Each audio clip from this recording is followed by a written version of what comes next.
ኢብራሂም ትራኦሬና መሰል የአፍሪካ ቆራጥ መሪዎች ከዶናልድ ትራምፕ ጋር ጥርስ ተናክሰዋል። እኛ አሜሪካንን የምንሰማበትና እንደ ደንገጡር አቤት ወዴት ብለን የምንታዘዝበት ዘመን አብቅቷል ብለዋል።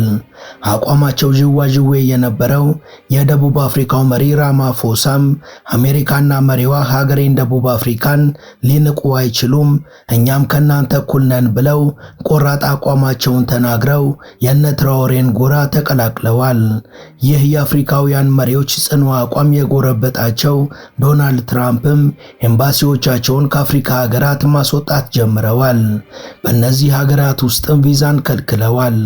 በተለይ የአሜሪካ ስደተኞችን በሀገራችሁ ተቀበሉልን የሚለው አጉል ጥያቄያቸው ውድቅ መደረጉን ተከትሎ ትራምፕ በሀገራቱ ላይ እንዲያቄሙና አዲስ ፖሊሲ እንዲቀርጹ አድርጓል።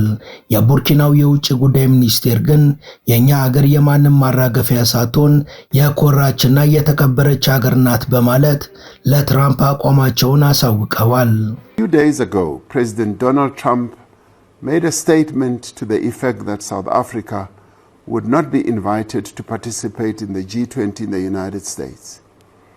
He repeated untrue statements about genocide against Afrikaners and the confiscation of land from white people in our country.